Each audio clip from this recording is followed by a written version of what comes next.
It was brilliant to be joined on the line by BBC Scotland's news presenter Catriona Shearer. In this interview, we talk about her life in the broadcasting industry and what it was that compelled her to get into the industry. I really do hope you enjoy.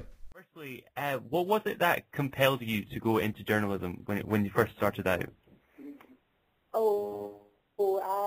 The reason really that I wanted to be a journalist, probably a healthy dose of nosiness when I was younger, coupled with I loved writing, I loved reading about other people as well, and I loved the art of storytelling, and I thought being a journalist would be a great way to combine all of those three traits, as it were. And actually, when I was younger, a guy used to live around the corner from us who was known locally as Scoop because he was a newspaper journalist, and I used to see him when I was maybe 6 or 7 in the street, and he would always be carrying this brown leather file case around with him, and he would often talk to my family and I and my brother and whatnot, and he would say, oh, in this case I've got Margaret Thatcher's phone number and Graham Souness's phone number and Alex Ferguson's phone number, and we used to think, really? No, he's at it, but then it transpired that he really did have all these, it's just this wealth of contacts because it transpired he was a hugely respected journalist. He worked for the Mirror newspaper, loads of different newspapers, and here he was, this guy who was a friend of our granddad who lived around the corner, who we couldn't have imagined would ever have been, somebody so big in his field. But, sorry, that's my fiancé coughing in the background. Okay. And here it was. So I think that as well, harking back to that, the idea that there was this guy who came from the same village as us. He was a friend of my grandfather's who had made it so big in the industry, was something that was really, really encouraged me to think, well, I can do that as well. It doesn't just have to be a pipe dream. It's achievable. So I guess all of those things really contributed to me wanting to be a journalist. And Philip Schofield said to me this week that the industry in terms of broadcasting is extremely unfair in that females are often much more heavily criticised than males. Do you find that to be a problem that you've experienced? I heard your interview with Philip Schofield, actually. I was listening to that. It was very good. All right, cool.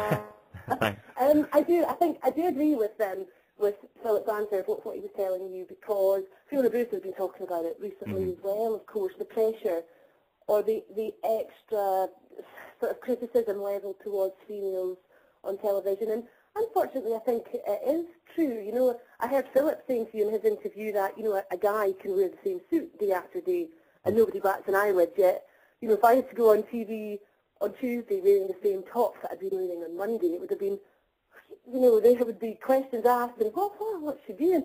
And it is a shame that sometimes females are kind of, they're judged more on their appearance and whatnot than their actual ability to do the job. But I think it's getting better, than what it's been before. But I think it still does exist, that sort of way where females are judged a lot on their looks rather than what they know about a subject or how good they are at doing the job.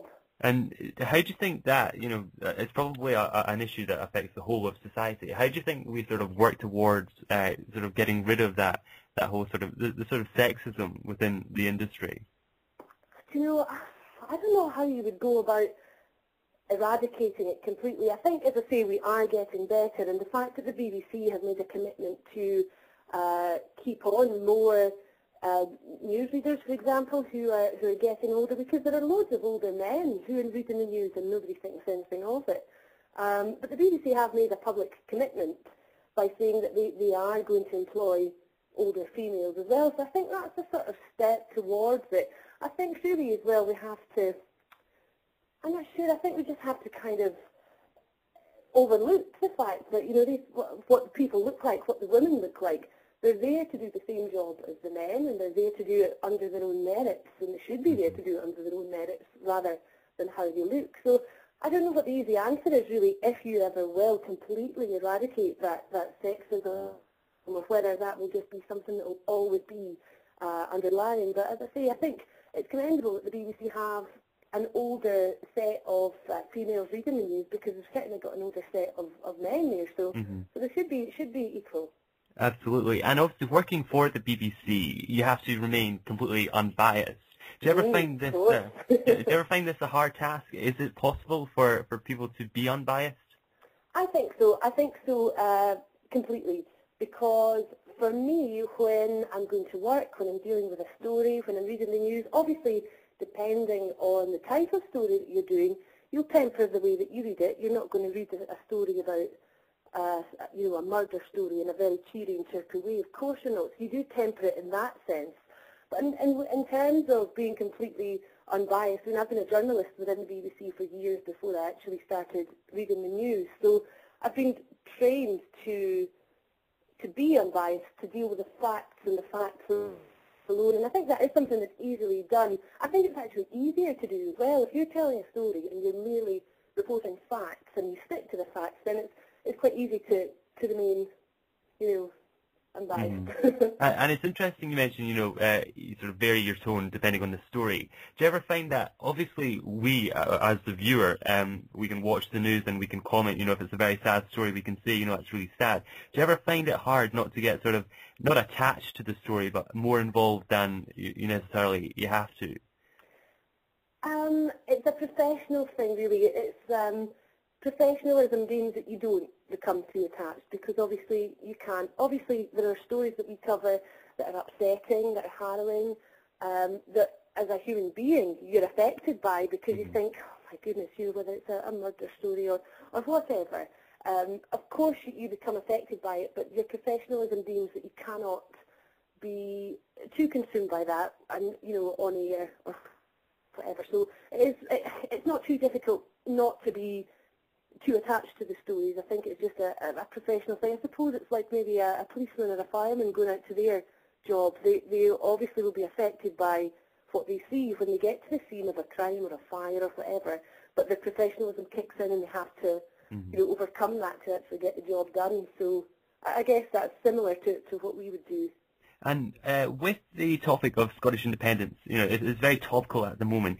Do you find that in particular a sort of a difficult subject not to express your personal thoughts on the matter? If you're dealing with someone you totally don't agree with, is it hard?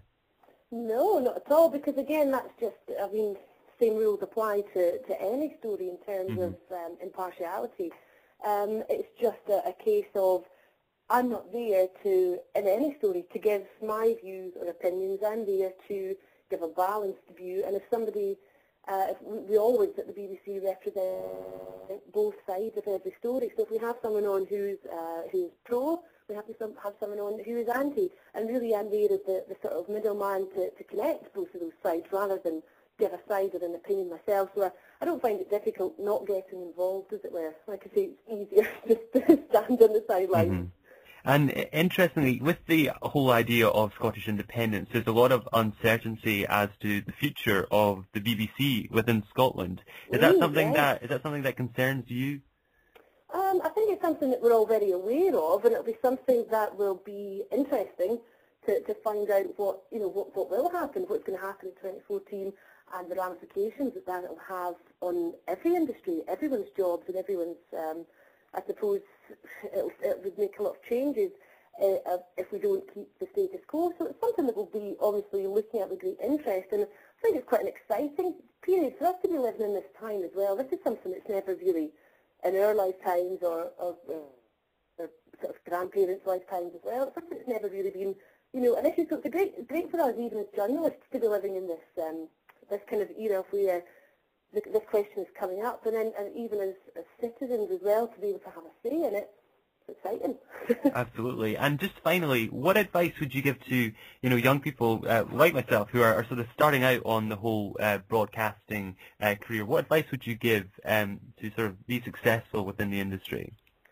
Well, the advice I would give is I get a lot of sort of letters or emails, contacts from people who, in the first instance, will write to me, and within the first paragraph they'll say, how do I get to be on telly? And that completely turns me off straight away, because when I got into broadcasting, or when I got into journalism rather, I started at the bottom and was happy to do so, and worked my way up until I was in a position where, you were then in the running for jobs on brilliant stuff. And I think everybody really has to start at the bottom. Even when you go to university and stuff, these days that doesn't guarantee you a job anywhere, in any field. And I think if you're truly interested in something, you have to kind of back that up by getting loads of practical experience. And I mean, when I was at uni, I was away during summer holidays and Easter holidays and Christmas holidays and whatever.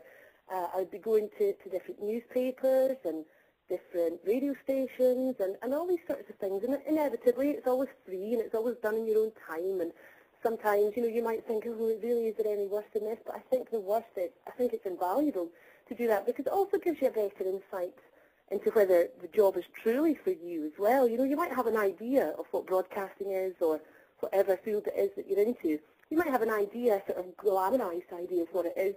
The reality might be completely different. So it's a great, I would say it's always good to go and do experience. And I think, I have to say, Robert, one of the reasons that I agreed to speaking to you is that your email was, it really reminded me of an email that I would have sent out years ago as well when I was trying to get experience and you know, do all that sort of stuff. And I think particularly what you're doing as well, you're halfway there. You've got all the big interviewees, and I think you're doing an amazing job. And I think that's something that you should continue with. And you're already halfway there, I would say. If you go to any employer from now on saying, you know, all the stuff that you've done, I think you've nailed it. Thank you very much. But and thank you very much for speaking to me today. It really has been a pleasure. So I really do appreciate it. That's cool. Well, thank you very much. There we go. That was Catriona Shearer joining me on the line. It was a really enjoyable interview. I really hope you enjoyed it as much as I did asking the questions. Remember to check out my website at www.robertweir.co.uk and continue to check my YouTube page for all the interviews that are coming.